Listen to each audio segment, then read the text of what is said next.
한 사람이 서울에서 대전으로 이사를 갔답니다.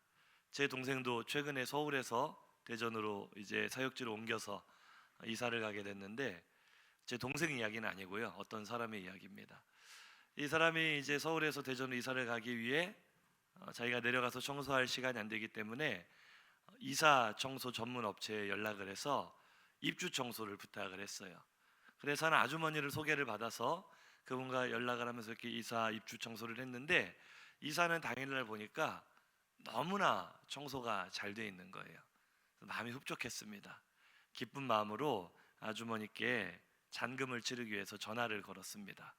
완전히 충청도 분이에요. 충청도 토박이 아주머니에게 참 청소 잘해주셔서 감사합니다. 이제 잔금 드리려고 하는데 계좌번호 좀 불러주세요. 그런 거예요. 아주머니가 계좌번호를 불러주는 거예요. 계좌번호 부릅니다. 2964 9682 967 296 계속 숫자를 부르니까 이 사람이 좀 이상한 거예요. 너무 길어요, 계좌번호가. 그래서 아주머니 잠깐만요. 숫자가 너무 긴데요. 그랬더니 아주머니가 대답합니다. 뭔 말이래? 이제 4개밖에 안 불렀는데요? 네, 아니에요. 지금 숫자 많이 부르셨어요. 아주머니가 다시 말합니다. 네, 다시 부를 테니까 잘 들어봐요.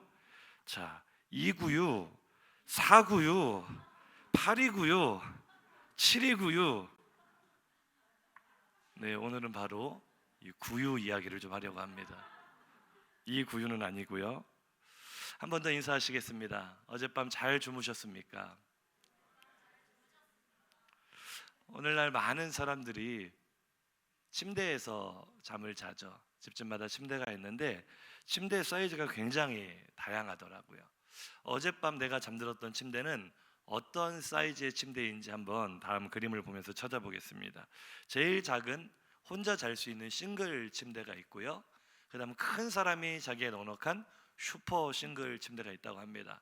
그리고 둘이 자기는 비좁게는 잘 수 있고 혼자 넉넉하게 잘 수 있는 더블 침대가 있고요. 두 사람이 충분히 잘 수 있는 퀸 사이즈 침대가 있습니다. 자, 어젯밤 내가 잠든 침대는 어떤 사이즈인지 보셨습니까? 자, 여기서 이제 퀴즈입니다. 혹시 퀸 사이즈 다음은 어떤 사이즈 침대가 있는지 아세요? 잘하시네요. 저는 몰랐어요. 킹 사이즈가 또 있대요. 퀸 사이즈 다음은 왕이 잔다 해서 킹 사이즈의 침대. 그런데 오늘 성경이 말하는 진짜 킹 사이즈 침대는 바로 이겁니다. 킹 사이즈 침대.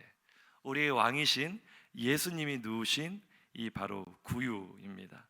구유는 소나 말 등의 가축들이 먹이를 먹기 위해 먹이를 담아주는 그릇이죠. 주로 나무나 돌을 길게 펴서 만든 것이 바로 구유입니다. 그런데 오늘 본문은 만왕의 왕으로 오신 예수 그리스도께서 태어나시자마자 바로 이 구유를 침대 삼고 거기에 누이셨다라는 것을 기록을 하고 있어요. 참 어색하죠. 예수님에게는 황금으로 만든 아기 침대를 드려도 부족할 것 같은데, 가장 귀한 예수님이 냄새나고 지저분한 마국간에서 태어나 짐승들의 먹이 그릇을 침대 삼아 누이셨다면, 한번 그 모습을 상상을 해보세요. 사진도 한번, 그림도 있을 텐데요. 이거는 소나 말의 입장도 들어봐야 되지 않겠습니까? 얼마나 황당하고 당황스럽겠어요. 우리들도 당황스럽습니다. 왜 예수님이 이렇게 초라한 모습으로 탄생하셨을까? 또 성경은 왜 그것을 대충 넘어갈 일이지 굳이 그것을 콕 집어서 자세히 기록하고 있을까? 예수님이 마국간에서 태어나셔서 구유에 누이셨다는 것이 뭐 그렇게 자랑스러운 일은 아니잖아요. 만약에 신화라고 한다면 굉장히 아름답고 신비로운 일들만 기록했을 거예요. 뭐 가령 알에서 태어났다든지. 그런데 이 성경은 적나라하게 예수님의 탄생을 있는 그대로, 예수님은 참 초라하게 태어나셨어. 예수님은 냄새나는 마국간에서 그 짐승이 먹다 남긴 그 여물이 남아있을 그 구유 위에 그걸 침대 삼고 누이셨어라고 적나라하게 말하는 이유는 성경이 신화가 아니라 팩트이기 때문인 줄로 믿습니다. 한번 인사하시죠. 성경은 사실입니다. 왜 예수님은 구유에 누이셨을까? 왜 그런 환경에 태어나셨을까? 오늘 본문 속으로 들어가 보려고 합니다. 오늘 본문 1절 2절 함께 보겠습니다. 그때 가이사 아구스도가 영을 내려 천하로 다 호적하라 하였으니 이 호적은 구레뉴가 수리아 총독이 되었을 때 처음 한 것이라. 아멘. 가이사 아구스도라는 왕이 등장을 합니다. 이 사람이 누구냐? 우리 성도님들도 많이 들어보셨을 거예요. 주사위는 던져졌다. 루비콘 강을 건너면서 또 왔노라, 보았노라, 이겼노라. 또 이 사람이 남긴 한 가지 명언이 있다면 브루투스 너마저. 블루투스가 아니고 브루투스, 마지막 암살을 당하면서. 이 사람이 가이사 아구스도가 아니라 이 사람은 우리가 잘 아는 율리우스 카이사르, 영어로는 줄리우스 시저라고 말하는 로마의 지도자였죠. 이 줄리우스 시저의 양아들인 옥타비아누스가 바로 이 성경에 나오는 가이사 아구스도입니다. 이 사람은 이제 카이사르가 암살을 당하고 삼두 정치를 했죠. 삼두 정치, 안토니우스와 레피두스와 함께 삼두 정치를 하다가 나중에는 자기가 정권을 다 잡고 로마의 초대 황제가 되었던 사람입니다. 그래서 로마를 잘 다스렸어요. 팍스 로마나라는 말이 여기서 나옵니다. 로마의 평화. 이 옥타비아누스가 황제가 되어서 온 땅에 평화를 가져다 주었다는 거죠. 전쟁이 그치고 로마가 제국을 만들었습니다. 그래서 모든 평화는 로마로부터 온다. 팍스 로마나. 그래서 결국 이 사람은 아우구스투스, 가장 존귀하라는 뜻의 아우구스투스라는 칭호를 얻습니다. 영어로 8월 달을 어거스트라고 하죠. 이 8월 달이 아우구스투스, 바로 이 사람에게서 나온 그 뜻이에요. 지금까지도 달력에 기록될 정도니까 얼마나 대단한 사람입니까? 위엄과 권능이 넘치는 황제였죠. 그에 비해 예수님은 만왕의 왕이라고 하시는데, 이 아우구스투스가 다스리는 그 시대에 예수님이 오셨거든요. 근데 그 오시는 모습은 너무나 극명하게 대조가 되는 거예요. 성경이 의도적으로 동시대에 존재했던 두 왕의 모습을 극단적으로 대비하고 있습니다. 한 사람은 가장 존귀한 자라는 칭호를 얻으며 위엄과 권능이 넘치는 화려한 권좌에 앉아있는 로마의 황제, 그리고 진짜 왕으로 오신 예수 그리스도는 정말 알려지지 않은 초라한 마국간에서 아무도 모르게 초라하게 태어나셔서 비천한 모습으로 구유에 놓여있는 모습으로 대비를 하고 있습니다. 하지만 이 아우구스투스, 성경이 말하는 가이사 아구스도가 아무리 팍스 로마나, 로마의 평화를 가져왔다 할지라도 그것은 칼과 창으로 이룩한 가짜 평화였어요. 결국 로마는 전쟁이 끊이지 않고 칼과 창에 의해 다시 망하게 되거든요. 가짜 평화. 하지만 아무도 알아주지 않는 곳에 초라한 모습으로 오셨을지라도 예수님만이 우리에게 진짜 평화를 가져다 주시는 평화의 왕인 줄로 믿습니다. 근데 오늘 이 본문의 포커스는 그 평화의 왕이 왜 태어나시자마자 구유에 누였냐는 거예요. 이렇게 초라하게 오셨냐는 거예요. 바로 가이사 아구스도의 명령이 그 배경이 되는 것입니다.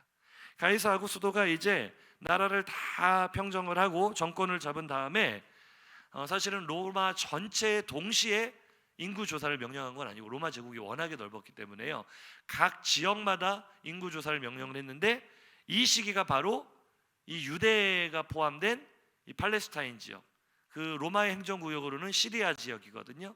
그 지역의 인구 조사를 명령한 때였습니다. 전화로 다 명령을 내려서 모든 사람은 호적을 해라. 그런데 로마인들은 각기 자기가 살고 있는 거주지에서 인구조사를 하면 되는 거였어요. 오늘 우리 같으면 울산 동구에서, 울산시에서 인구조사를 하면 되는 건 간편하죠.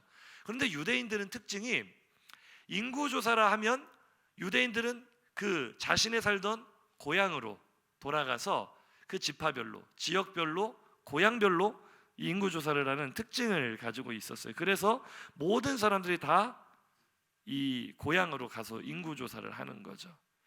요셉은 다윗 가문이었습니다. 그래서 다윗의 고향인 베들레헴으로 향해 떠났죠. 그런데 사실 우리가 성경을 쑥 읽고 넘어갔던 이 작은 행간 사이에 요셉의 고난의 여정이 담겨 있습니다. 정말 쉽지 않은 일이었어요. 어느 날 갑자기 로마의 황제 아우구스투스에게 내려진 인구조사는 요셉과 마리아에게 예기치 않게 닥쳐온 고난이었습니다. 가장 먼저는 자신들의 의사와 상관없이 로마가 강압적으로 인구조사를 명령했다는 것인데, 이 인구조사가 유대인들의 마음에 경로를 일으키기에 충분했습니다. 왜냐하면 유대인이라면 누구나 인구조사에 대한 트라우마를 가지고 있을 거예요. 성경에 나오는 가장 비극적인 사건 중에 하나가 다윗이 했던 인구조사인데요. 역대상 21장 1절과 14절 보겠습니다. 사탄이 일어나 이스라엘을 대적하고 다윗을 충동하여 이스라엘을 계수하게 아니라 이에 여호와께서 이스라엘 백성에게 전염병을 내리심에 이스라엘 백성 중에서 죽은 자가 7만 명이었더라. 아멘. 항상 하나님을 신뢰하고 하나님을 잘 섬겼던 다윗이 말년에 가서 마음이 교만해졌어요. 하나님을 의지하기보다는 자신의 군대, 자신의 이 군사력을 의지하고 자신의 이 왕권을 의지하려는 마음으로 요압이라는 군대 장관에게 인구조사를 명령을 합니다. 이것이 하나님 보시기에 아주 악하고 교만한 일이었어요. 그래서 하나님께서 전염병을 유다 전역에 보내서, 이스라엘 전역에 보내서 7만 명이나 되는 사람이 이 전염병으로 죽게 되었습니다. 얼마나 무시무시하고 끔찍한 사건이에요. 오늘날 우리 코로나하고 비교를 해봐도 오늘 하루에 확진자가 1000명이 넘어가고 사망자가 몇십 명이 나와도 우리들의 마음이 얼마나 무겁게 내려앉습니까? 이건 참 재앙이다 이렇게 말하는데, 하루아침에 7만 명이나 되는 사람이 죽는 무시무시한 전염병, 이 역사는요 유대인들의 이 뇌리에서 지워지지 않는 비극의 역사인 거죠. 인구조사하면 안 돼. 인구조사는 하나님의 진노를 사는 일이야. 그런 이 사람들의 트라우마를 건드린 사건이 바로 아우구스투스가 유대인들도 고향으로 돌아가서 다 인구조사하고 와라. 그러니 내키지 않은 인구조사를 가는 그 마음이 편안할 리가 없죠. 더욱이 요셉에게는 더욱더 최악의 상황인 것이 4절 한번 보겠습니다. 시작. 요셉도 다윗의 집 족속이므로 갈릴리 나사렛 동네에서 유대를 향하여 베들레헴이라는 다윗의 동네로. 아멘. 우리는 그냥 이거 성경을 읽어 내려가는데 이 지도를 한번 보세요. 지도. 요셉이 살던 나사렛은요 지난주 우리가 본문으로 봤던 갈릴리 호수 주변이에요. 게네사렛 뭐 디베랴 이 동네 근처입니다. 그러니 나사렛에 사는 대부분의 사람들은 그쪽 지역 근방의 동네로 가면 되니까 어렵지 않아요. 근데 지도 보세요. 예루살렘 어디 있어요? 찾으셨습니까? 저 아래 남쪽. 우리는 그냥 다윗의 나사렛 동네에서 베들레헴이라는 다윗의 동네로 갔다 잘 갔네 이렇게 읽는데, 한번 인사하시죠. 쉽지 않았을 겁니다. 제가 중학교 갈 때, 초등학교는 이제 시골에서 졸업을 했고요, 이제 도시로, 옆에 있는 도시로 중학교 배정을 받는데 뺑뺑이라고 하죠. 이렇게 추천 방식으로 랜덤으로 학교가 결정이 되는데, 제가 다른 데는 다 괜찮은데 제발 여기만은 안 걸리게 해주세요라는 학교가 있었어요. 거기는 저희 동네는 이 도시 바로 옆에 있는 시골인데 이 도시에서도 제일 끄트머리에 있는 학교가 있어요. 심지어 원불교 학교입니다. 차로, 저희 집에서 차로 1시간 반이 걸리는 거리에 있어요. 어떻게 학군을 그렇게 편성을 했는지 모르겠는데 다른 데는 다 괜찮아요. 거기는요 버스도 한 번에 안 가요. 버스도 몇 번을 갈아타야 갈 수 있는 무시무시한 학교였어요. 그런데 참 그런 기도는 응답도 안 돼요. 하나님께서 정확하게 저를 거기에 보내셨고 그때부터 저의 비극이 시작이 되었습니다. 국민 여러분 알아주시기 바랍니다. 제가 청소년기에 방황했다는 이야기를 많이 하는데 그 학교를 가지 않았더라면 제 운명이 달라졌을지도 몰라요. 마치 요셉이 그런 상황이었어요. 정말 내키지 않는 걸음. 지도 보셨죠? 나사렛에서 베들레헴은 왕복 260km가 넘습니다. 그 거리를 차가 있어요. 뭐 요셉이 부자라서 말 타고 다녔겠어요? 걸어서 그 어마어마한 거리를 왔다 갔다 한다는 것이 얼마나 쉽지 않았겠어요. 그런데 참 그냥 왔다 갔다 하는 것도 죽을 지경인데 더 큰 문제는 따로 있었습니다. 본문 다시 한번 보겠습니다. 5절입니다. 시작. 그 약혼한 마리아와 함께 호적하러 올라가니 마리아가 이미 잉태하였더라. 산 넘어 산입니다. 지금 오늘 우리가 그렇잖아요. 이번 크리스마스는 요즘에 계속 그러긴 했지만 정말 크리스마스 분위기가 안 난다. 더군다나 코로나로 뭐 온 세상이 다 짓눌려 있다 보니까 크리스마스가 아니라 지금도 제가 성도님들 보면 딱 이런 기분이에요. 크리스마스크. 좀 침울해요. 좀 힘들어요. 근데 사실 지금 진짜 크리스마스 시즌을 맞이한 요셉은 정말 죽을 지경입니다. 이 크리스마스가 기쁜 시즌이 아니라 왜 하필이면 이때 이 황제가 다 인구조사라 그래가지고 왜 하필이면 나는 또 나사렛에 살고 있는데 저 베들레헴까지 가야 돼서 너무나 힘들어 죽을 지경인데 또 하필이면 그때 타이밍이 자기의 약혼녀 마리아가 뭐 어떤 상태예요? 임신했어요. 그런데 사실 로마법에 따르면 여성들은 인두세를 내지 않기 때문에 굳이 호적하러 갈 필요가 없거든요. 그런데 참 공교롭게도 하필이면 이 시리아 지역은 여성들도 인두세를 내야 돼요. 로마의 여러 행정구역 가운데 하필이면 요셉과 마리아가 살고 있는 이 팔레스타인 시리아 지역은 여성들도 호적을 하고 인두세를 내야 되니까 꼼짝없이 같이 가야 돼요. 그러니 지금 우리가 그냥 쭉 읽어왔던 이 본문 속에서 요셉의 심정을 한번 느껴보겠습니다. 마음이 기쁘고 즐거운 크리스마스 분위기일까요? 죽을 상일까요? 죽을 상이에요. 너무 힘들어요. 이 혼자 왔다 갔다 하기도 힘든 이 먼 거리를 임신한 아내를 데리고 왔다 갔다 왕복한다는 것 너무나 힘든 일이겠죠. 그런데 사실은 몸보다 마음이 더 괴로웠을 거예요. 우리는 요셉을 성인 군자처럼 생각하는 경향이 있습니다. 물론 맞기는 맞아요. 이런 남자가 어디 있습니까? 그런데 우리가 한 번쯤은 요셉과 입장을 바꿔서 생각을 해봤으면 좋겠어요. 요셉은 참 신실한 사람이었습니다. 그래서 유대인의 율법에 따라 그 규례에 따라 자신의 약혼녀와 혼인을 하기 전에는 잠자리를 갖지 않았어요. 오늘날은 뭐 결혼하기 전에 혼전 순결을 지키지 않는 것이 당연시 되는 것처럼 여겨지는 사회를 우리가 살고 있는데 하나님께서 기뻐하지 않으십니다. 우리 화평교회 모든 청년들, 아직 미혼인 분들은 혼전 순결 잘 지키시고 가장 아름다운 가정 이루시기를 주님의 이름으로 축복합니다. 요셉은 그런 사람이었거든요. 나는 하나님의 규례를 따라 절대 결혼하기 전에는 내가 성적으로 범죄하지 않겠다, 간음하지 않겠다 해서 이 마리아와 잠자리를 갖지 않았다고요. 그런데 어느 날 어떤 일이 벌어졌어요. 내 약혼녀가 점점 배가 불러오기 시작해요. 자, 요셉의 표정이 보이십니까? 요셉의 기분이 어떨 것 같아요? 기분이 좋겠어요? 안 좋겠어요? 안 좋은 정도가 아니라 이건 사생결단 내야 되는 거 아닙니까? 약혼이고 뭐고 파혼해야 되는 거 아니에요? 성령으로 잉태되었다는 뚱딴지 같은 소리를 믿을 남자가 어디 있습니까? 물론 요셉은 의로운 사람이라 그냥 모른 체하고 가만히 관계를 정리하려고 했어요. 근데 천사가 나타나서 성령으로 잉태되었다고 꿈에 알려주죠. 서울 평창동에 있는 예능교회가 있습니다. 예능교회. 이 예능교회 원래 이름이 연예인교회였거든요. 이 교회는 이 크리스찬 연예인들 몇 명이 성경 공부를 하는 모임으로부터 출발한 그런 교회입니다. 그런데 초기 이제 교회가 막 형성되려고 할 때 성경 공부 모임을 할 때 이야기예요. 첫 시간입니다. 우리 성경 공부합시다 모여서 첫 시간 마태복음 1장을 공부하는데 바로 이 본문인 거예요. 마리아가 처녀인데 성령으로 잉태되었다는 거예요. 여기서 논쟁이 붙었습니다. 한 사람이 아니 믿을 게 따로 있지 어떻게 처녀가 아이를 갖냐고, 마태복음 1장부터 이렇게 거짓말투성인데 우리가 어떻게 성경을 공부할 수 있겠냐고 괜히 딴지를 걸고 시비를 거느라 논쟁이 벌어져서 진도를 못 나가는 거예요. 진도를.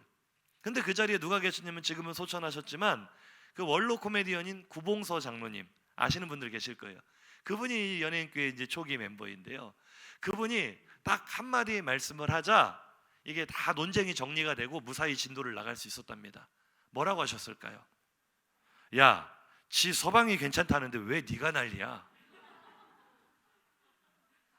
우리가 그러다 보니까 요셉은 참 성인군자 아닌가. 물론 천사가 현몽하여 두려워하지 말아라, 성령으로 잉태된 것이다 믿었지만 볼 때마다 의심이 들고 볼 때마다 마음이 괴로운 건 어찌할 수가 없죠. 아무리 요셉이 100번 양보해서 그 사실을 다 받아들이고 믿었다 할지라도 주변 사람들이 수군거리는 소리는 얼마나 괴로웠겠어요. 자신의 약혼녀를 또 부정한 여인처럼, 가늠한 여인처럼 취급하는 그런 상황 속에서 그 임신한, 몸도 지금 홀몸이 아닌 그 약혼녀를 데리고 저 멀리 다녀온다는 것이 얼마나 힘들었겠습니까? 요셉이 맞이한 크리스마스는 고난의 연속이었죠. 그런데 아직도 끝이 아닙니다. 6절 한번 보시죠. 시작. 거기 있을 그때 해산한 날이 차서. 제가 본문을 묵상하는데 오늘 본문 속에서 요셉의 여정은 하필이면의 연속이에요. 하필이면 인구조사하라 그래서, 하필이면 저 멀리 베들레헴까지 가야 되는데, 하필이면 내 약혼녀는 임신해 있는데, 하필이면 또 여성도 인구조사를 해야 되는 그런 지역에 살고 있어서, 하필이면 계속 연출되는데, 이제는 하필이면 그 자신들의 지금 살고 있는 거주지가 아닌 곳에서 어떻게 됐어요? 해산할 날이 차서를 너무 무미건조하게 잊지 마시고 지금 어떤 상황이라는 거예요? 마리아가 지금 배가 아파 죽겠다는 거예요. 진통이 오기 시작했어요. 양수가 터졌는지도 몰라요. 위급한 상황이 다가왔습니다. 하필이면 당시 상황 속에서 마음 편히 머물 곳이 있겠어요? 자기 거주지가 아닌데. 그리고 사람들이 다 오적하느라 정신이 없는데 누가 그 도와줄 산파가 있었겠어요? 방조차 얻지 못해서 지금 내 약혼녀는 죽겠다고 소리를 지르며 지금 길바닥에서도 애를 받아내야 될 위기의 상황인데 아무도 도와줄 사람도 없고 출산의 경험이 없는, 아직 결혼도 하지 않은 총각 처녀 아닙니까? 누구의 도움도 받지 못하고 스스로 출산을 끝내야 되는 절박한 상황이 하필이면 거기서 닥쳐온 거죠. 정말 최악의 크리스마스, 악몽 같은 시간이었을 겁니다. 2장 7절 한번 읽어보시죠. 시작. 첫 아들을 낳아 강보로 싸서 구유에 뉘었으니 이는 여간에 있을 곳이 없음이로라. 첫 아들을 낳아, 이 구절을 그냥 넘어가지 마십시오. 여기에 참 이 당시 요셉과 마리아의 그 고통과 외로움과 서러움과 두려움이 한데 어우러져 있는 그 표현이 바로 첫 아들을 낳았다. 출산의 경험이 있어도 이쯤 되면 얼마나 당황하겠어. 오늘날 우리처럼 산부인과 시설이 잘 돼 있고 주변 어디나 병원에 금방 갈 수 있는 환경이 되어도 갑자기 양수가 터진다거나 이런 상황이 발생을 하면은 얼마나 당황합니까? 특히 신혼부부라면 얼마나 더 당황스럽겠어요. 당시 상황에서 도와줄 사람도 없고 이런 갑자기 애는 막 나오려고 하죠. 도와줄 사람 없죠. 뭐 머물 곳도 없죠. 방도 못 구하죠. 길바닥에서 얼마나 외로웠을까요? 얼마나 무서웠을까요? 스스로 출산을 다 처리해야 되는 위기의 상황에서 어떻게 애를 낳았는지도 몰라요. 요셉은 어떻게 애를 받아냈는지도 몰라요. 정신없이 일을 처리하고 완전히 기진맥진해서 녹초가 된 상태에서 겨우 받아낸 아이를 천으로 싸서 놀 데도 없어서 구유에 뉘어놓고 나서 그때서야 정신을 차려보니 그때서야 눈에 들어오는 풍경, 주변 환경이 보이는 거예요. 마리아가 얼마나 위급하게 당장이라도 출산할 것처럼 비명을 질러댔는지 아무리 방을 구해도 구해지지 않자 급한 마음에 아무데나 눈에 보이는 대로 데리고 들어간 곳이 어디였어요? 마구간이었어요. 마구간. 그러니 마구간에서 애를 낳았다는 것은 얼마나 상황이 급박했는지를 우리가 충분히 추측해 볼 수 있는 거잖아요. 거기가 좋아서 들어갔겠어요? 오죽 급했으면. 길바닥에서 나올 수는 없으니까. 이대로는 안 되겠다 싶어서 들어간 곳이 누추한 마구간이었죠. 도와줄 사람은 아무도 없죠. 소나 말이 쳐다보면서 울기나 했겠지 뭐 도와줬겠어요. 크리스마스 카드에서는 예수님 탄생한 모습, 그 마구간이 얼마나 아늑하고 따뜻하고 아기자기하게, 그런 카드 그림 보셨죠? 한번 인사하시죠. 절대 아닐 겁니다. 저는 시골에서 살았거든요. 저희 집 바로 옆에 소를 100마리도 넘게 키우는 소 막사가 있어요. 저희 동네는요, 반경 1km 이내에 들어가면 아주 구수한 고향의 향기가 납니다. 얼마나 냄새가 심한 줄 아세요? 그 짐승 키우는 곳이 마구간이 깨끗했겠어요? 온갖 오물과 짐승들의 배설물들이 뒤엉켜 있는 그 지저분하고 냄새나는 마구간, 위생 상태가 어떻겠어요? 얼마나 청결 상태가 비위생적이고 이 막 태어난 신생아 얼마나 그 취약해요. 면역력도 없잖아요. 오염 물질 가운데 둘러싸인 그 아득한 환경이요. 그나마 거기에서 가장 깨끗한 데가 그래도 짐승들이 먹이 먹는 밥그릇, 구유가 그나마 제일 깨끗해서 그 소나 말이 먹다 남긴 그 여물과 지푸라기를 침대 삼아 그 아기를 누워놨는데, 마리아와 요셉의 그 심정을 한번 생각해 보십시오. 지금 막 따뜻하고 막 평화롭고 막 그런 아늑한 분위기가 아니잖아요. 얼마나 자신들의 모습이 처량했겠어요. 얼마나 기가 막혔겠어요. 아마 마리아와 요셉은 이렇게 울부짖었을 것입니다. 하나님, 우리에게 도대체 왜 이러시는 겁니까? 하나님, 이 아기는 뭔 죄가 있어서 이러시는 겁니까? 하나님의 아들 아닙니까? 온 세상의 구주 맞습니까? 만왕의 왕으로 오신 분이 맞습니까? 그런데 어떻게 이렇게 초라하고 비참한 모습으로 태어나서 이 더러운 마구간에서 이 말 구유에 놓여있는 이 모습을 보십시오. 하나님, 통곡했을 겁니다. 그런데 마리아와 요셉이 완전히 지쳐서 울부짖고 있는 그 같은 시간에 하나님께서는 들에서 양을 치고 있는 목자들에게 기쁨의 소식을 전하시면서, 예수 탄생의 소식을 전하시면서 이렇게 말씀하십니다. 10절 11절입니다. 시작. 천사가 이르되 무서워하지 말라. 내가 온 백성에게 미칠 큰 기쁨의 좋은 소식을 너희에게 전하노라. 오늘 다윗의 동네에 너희를 위하여 구주가 나셨으니 곧 그리스도 주시니라. 아멘. 우리가 성탄절마다 많이 묵상했던 말씀 아닙니까? 잘 아는 말씀이에요. 온 백성에게 미칠 큰 기쁨의 좋은 소식을 너희에게 전한다. 온갖 좋은 미사여구는 다 들어가 있어요. 그냥 기쁨도 아니고 큰 기쁨이고, 큰 기쁨의 좋은 소식, 온 세상에 전한다. 구주가 나셨다. 그리스도 예수다. 그런데 우리가 이 말씀은 잘 묵상을 하는데 왜 큰 기쁨의 좋은 소식이에요? 뭐가 그렇게 기뻐요? 지금 태어나는 왕이라는 그분은 가장 비천한 모습으로 오염 물질이 가득한 그 더러운 마구간에 구유에 누워 있는데 뭐가 그렇게 기쁜 소식이에요? 우리가 주목하지 않았던 바로 그 다음 말씀을 읽어보겠습니다. 여기에 성탄절의 참된 의미가 담겨 있습니다. 12절입니다. 시작. 너희가 가서 강보에 쌓여 구유에 누워 있는 아기를 보리니 이것이 너희에게 표적이니라 하더니. 아멘. 제가 오늘 성도님들과 나누고 싶은 메시지입니다. 이것이 너희의 표적이니라. 이것이 너희의 표적이니라. 강보에 쌓여 지금 구유에 누워 있는 아기 예수님이 바로 우리에게 표적인 줄로 믿습니다. 너희에게 표적이라는 뜻의 첫 번째 의미는요, 누가 봐도 단번에 알아볼 수 있는 표시라는 뜻이에요. 세상에 누가 태어나는 아기를 말 구유에 눕히겠어요? 온 세상에 그런 아기는 아무도 없습니다. 오직 한 분, 예수 그리스도만이 말 구유에 놓여 계시기 때문에 누가 와도 이분이 구주시구나, 이분이 예수님이시구나 알아볼 수 있는 표적인 줄로 믿습니다. 그런데 그 하나님의 말씀을 가만히 곱씹어 보면 그렇다면 무슨 의미예요? 하나님께서 그 표시를 위해서, 그 사인을 위해서 지금 이 모든 환경을 의도적으로 연출하셨다는 거거든요. 어떻게 그럴 수가 있어요? 아무리 그 표시를 한다고 해서 어떻게 그렇게까지 하실 수 있어요? 왜 꼭 그러셔야만 했을까요? 왜 예수님을 하필이면 구유에 누이셔야만 했을까요? 왜 그렇게 극단적으로 초라하고 비참한 모습을 연출하셨어야만 했을까요? 이것이 너희에게 표적이니라. 이 말씀을 다시 한번 묵상해 보기를 원합니다. 이 말씀 속에 왜 예수님이 이 땅에 오셨는지, 예수님은 어떤 왕으로 이 땅에 오셨는지 분명한 사인이 담겨 있기 때문입니다. 구유에 놓인 예수님을 바라보십시오. 환경이 좋지 않습니다. 절대로 따뜻하고 아늑한 환경이 아니라 더럽고 냄새나고 불결한 환경입니다. 너무나 비참한 환경입니다.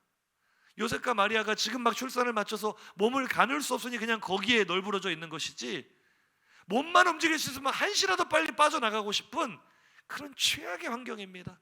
그 속에 아기는 누일 곳도 없어서 구유 위에 놓여져 있어요. 왜 그런 모습으로 예수님 오셨습니까? 지금 가장 처량하고 초라한 모습으로 구유에 놓여있는 아기 예수의 모습은 바로 로마의 압제 아래 고통받던 이스라엘의 모습이었어요. 오늘 우리로 말하자면 코로나에 눌려서 고통과 슬픔에 빠져서 신음하고 있는 우리의 모습이 그처럼 처량한 줄로 믿습니다. 예수님은 이 땅에 왜 오셨습니까? 아무런 소망도 보이지 않는 가장 깊은 절망 속에서 고달픈 인생에 지쳐 울고 있는 우리들의 왕으로 이 땅에 오신 줄로 믿습니다. 이사야는 그래서 예수님의 탄생을 수백 년 전에 이렇게 예언했습니다. 이사야 9장 1절에서 2절입니다. 전에 고통받던 자들에게는 흑암이 없으리로다.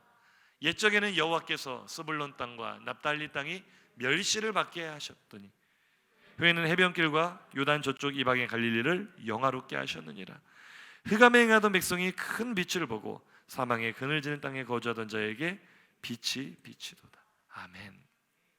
예수님은요, 흑암에 있는 우리들에게 빛을 비춰주시려고 이 땅에 오셨습니다. 예수님은 고통받고 멸시당하는 사람들을 영화롭게 하시려고 이 땅에 오신 줄로 믿습니다. 화려한 왕궁에서 태어나지 않으셨어요. 모든 사람이 주목하고 부러워하는 자리에서 태어나지 않으셨어요. 주님은 나와 같은 고통과 외로움의 자리에 친히 오신 줄로 믿으시기 바랍니다. 이것이 우리에게 표적이 되는 줄로 믿습니다. 이게 진짜 성탄의 참된 의미예요. 성탄절은요, 예수 탄생의 의미를 모르는 사람들이 분위기에 취해서 왁자지껄 떠들며 흥청망청 방탕하게 보내는 날이 아닙니다. 성탄절은 고통 중에 있던 자들, 슬픔 중에 있던 자들, 지금 당장 울고 싶은 사람들을 위한 축제인 줄로 믿습니다. 한번 인사하실까요? 요즘 많이 힘드시죠? 얼굴 바라보면 인사 한번 해보세요. 많이 힘드시죠?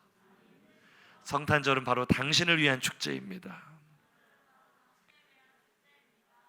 흑암에 거하던 백성에게 다시는 흑암이 없으리로다. 고통받던 자들에게 다시는 흑암이 없으리로다. 왜냐하면 참 빛인 예수님께서 나와 같은 흑암 속에 찾아오셨기 때문에. 가장 비천하고 처량한 모습으로 오신 예수님은 나에게 가장 큰 반전과 기쁨의 축제를 이루어주시기 위해서 이 땅에 오신 줄로 믿으시기 바랍니다. 이 예수 탄생의 소식을 가장 먼저 전해드리는 목자들도 지금 보면 남들이 다 자는 시간에 자지 못하고 들에서 양을 치고 있는 당시 사회에서 가장 멸시받고 천대받는 사람들이잖아요.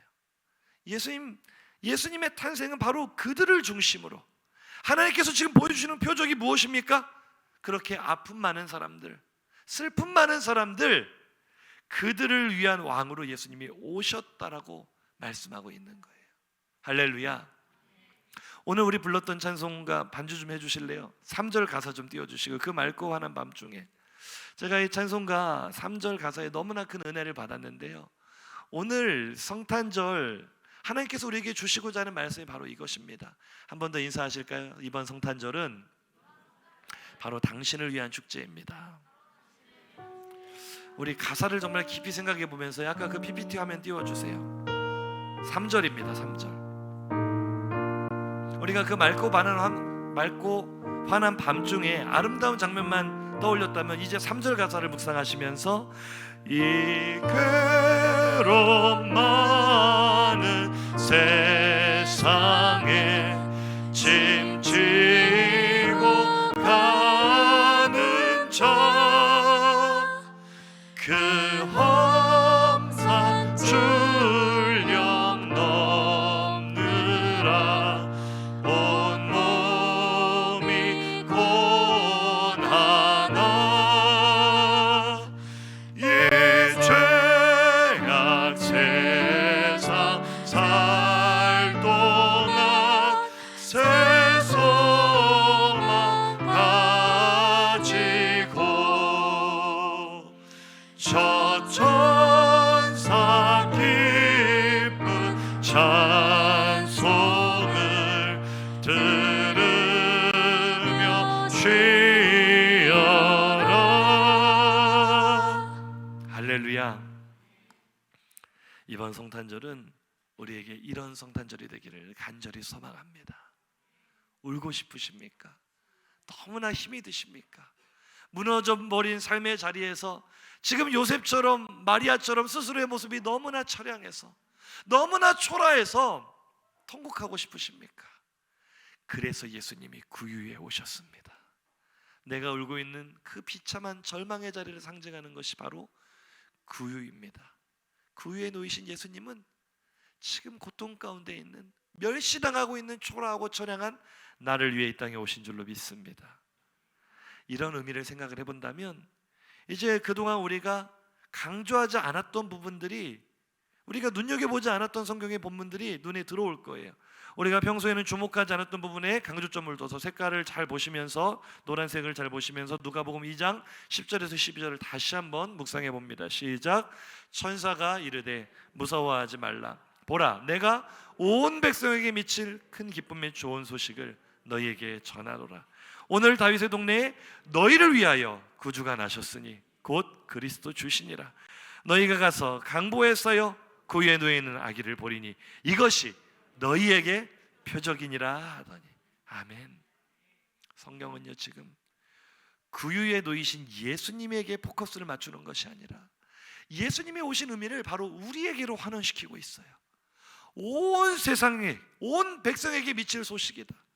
귀족들에게만 미칠 소식이 아니라, 먹고 살만한 사람들에게만 미칠 소식이 아니고, 잘 먹고 잘 살고 크리스마스 흥청망청 보내는 사람에게만 전해지는 소식이 아니고, 아무도 알아주지 않는 곳에서 지금도 눈물을 흘리고 있는 사람들, 아무도 나를 도와줄 사람이 없는 절박한 환경 속에서 울부짖고 있는 사람들, 참 울고 싶고 죽고 싶은 심정으로 죽지 못해 살고 있는 사람들, 그 한 사람도 빼놓지 않고 그 모든 사람에게 전해질 기쁜 소식, 너희의 왕이 오셨다. 너와 같은 슬픔의 자리, 절망의 자리 구유 위에 너를 위로하시러, 너를 영화롭게 하시러, 너를 구원하시러 너희 왕이 구유에 누이셨다. 이것이 바로 성탄의 의미인 줄로 믿습니다. 너희를 위하여 구주가 나셨다. 코로나 때문에 정말 힘든 우리를 위하여, 아무것도 할 수 없어 절망스러운 우리를 위하여 구주가 나신 줄로 믿습니다. 저를 따라 크게 고백하실까요? 이것이 너희에게 표적이니라. 이것이 우리에게 표적이 되는 줄로 믿습니다. 코로나로 인한 공포심과 우울감의 연일 극에 달하고 있죠. 마치 버려진 존재처럼 아무것도 할 수 없는 우리 자신이 너무나 처량하게 느껴지고, 아마 많은 분들이 지금 크리스마스 분위기도 전혀 느끼지 못하실 거예요. 절망감에 울고 싶은 분들도 많을 겁니다. 그런 분들에게, 그런 나에게 구유에 누이신 예수님이 표적인 줄로 믿습니다. 고통받는 자기 백성을 위로하시고 구원하시려 이 땅에 오신 예수님, 이제 예수님은 누추하고 초라하고 고통스러운 구유에서 일어나실 것입니다. 그것이 지금 나의 절망의 현장에 대한 표적이라면, 예수님은 그 구유에서 일어나셔서 공생애를 감당하시고 십자가에서 우리의 구속을 이루시고, 다 이루시고 부활 승천하심으로 우리의 구원을 완벽하게 이루실 것입니다. 우리의 무너진 삶도 그렇게 다시 일어날 줄로 믿습니다. 우리의 사라진 소망도 그렇게 회복될 줄로 믿습니다. 말씀을 줄여 마치려고 합니다. 이번 성탄절은 어느 누구에게나 그 어느 때보다도 가장 절망 속에 맞이하는 성탄절인 것 같습니다. 하지만 2000년 전 예수님이 오셨던 진짜 성탄의 그날은 바로 지금과 같은 절망의 분위기였다는 것을 기억하시기 바랍니다. 예수께서 절망의 상징인 구유에 누이셨던 것을 기억하시기 바랍니다. 그것이 바로 우리의 왕으로 오셨다는 증거이고 표적입니다. 이제 우리도 예수님과 함께 그 절망의 구유에서 일어나기를 주님의 이름으로 축복합니다. 오늘 결단송은요, 곧 오소서 임마누엘, 이 간절한 마음으로 우리 찬양 반주를 시작해 주시고요, 정말 우리가 어느 때보다도 간절히 예수님을 기다렸으면 좋겠습니다. 하나님, 2000년 전 그날처럼, 그날의 마리아와 요셉처럼 우리는 지금 너무나 처량합니다. 우리는 지금 너무나 비참합니다. 우리는 너무나 힘이 듭니다. 하지만 그만큼 임마누엘 예수 그리스도를 간절히 기다립니다. 포로 생활이 고달파서, 코로나의 고통이 너무나 고달파서 메시아를 기다립니다. 속히 오셔서 우리를 절망에서 건져내시고 우리의 기쁨의 날들을 회복시켜 주시옵소서. 그 어느 때보다도 가장 간절히 예수님을 기다리는 성탄절이 되었으면 좋겠습니다. 우리에게 가장 큰 반전과 기쁨이 임하는 성탄절, 그래서 하늘에는 영광이요 땅에는 평화가 넘치는 그런 성탄절이 되기를 주님의 이름으로 축복합니다. 들은 말씀 생각하면서 찬양합니다. 고도소서 고도소서 누에 오 구하소서 이스라엘 그 보로 생활고 달파 메시아 기다립니다.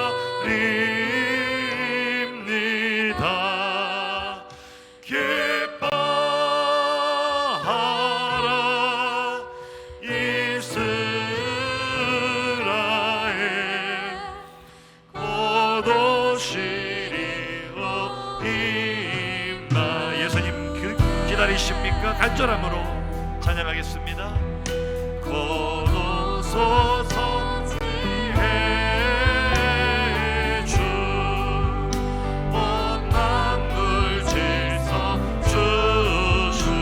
주시고 참 진리의 길 보여주니 주님, 이 코로나 시국 속에서 우리의 갈 길을 인도하여 주옵소서.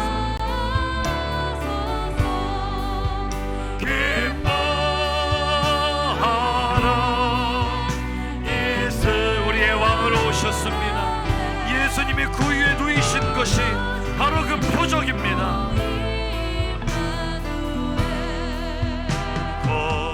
거두소서 이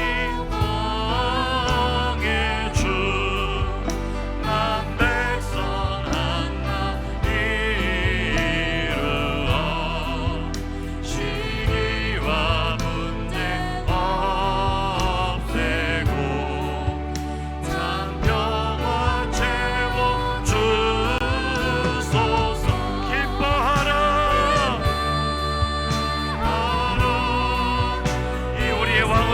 예수님, 그 위에 누이신 예수님, 오늘 슬픔 가운데 있는 나를 위로하시기 위한 표정입니다. 한 번 더 기뻐하라, 기뻐하라 이스라엘 보도시리오.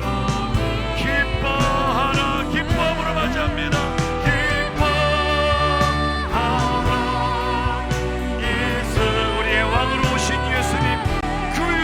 예수님 찬양합시다.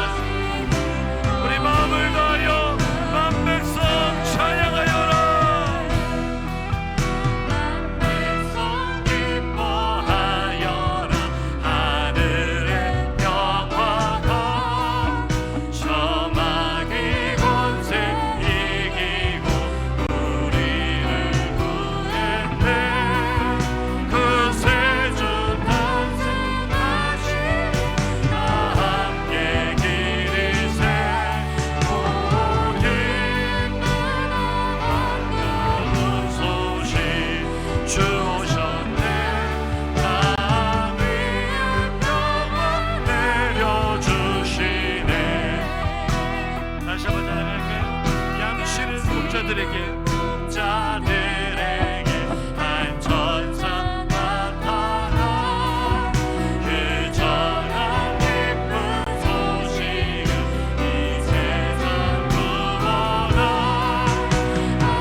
할렐루야.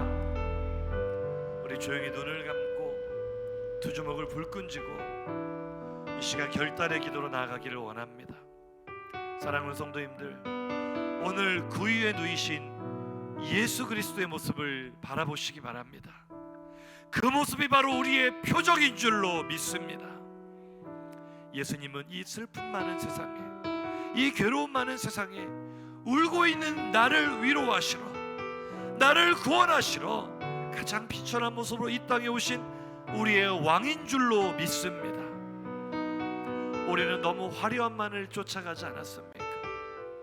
이 성탄의 진짜 의미를 잃어버리고 화려한 기쁨만 따라가며 분위기에 휩쓸린 성탄절을 보내진 않았습니까? 이번 성탄절은 우리의 간절한 소망을 모두어서 주님, 우리가 간절히 주님을 기다립니다. 우리의 고통스러운 삶 가운데, 코로나에 짓눌려 있는 우리의 현실 가운데 곧 오소서 임마누엘 예수님, 우리가 기쁨으로 간절함으로 주님을 맞이하기를 원합니다. 이렇게 기도하시기 바랍니다. 이 시간 기도하실 때 하나님, 이번 성탄절은 정말 성탄의 참된 의미, 슬픔 가운데 있는 자를 위로하시러 오신 예수님을 기억하며 그 주님께 영광을 올려드리는 성탄절 되게 하여 주옵소서. 우리의 짓눌렸던 마음이 회복되고 우리의 기쁨이 회복되고 우리가 다시 살아나고 일어나는 성탄절이 되게 하여 주시옵소서. 마음을 다하고 입술을 열어 주여 한번 부르짖고 기도합니다. 주여. 주님, 기쁨으로 반가운 소식을 맞이하기 원합니다. 그 위에 놓이신 예수님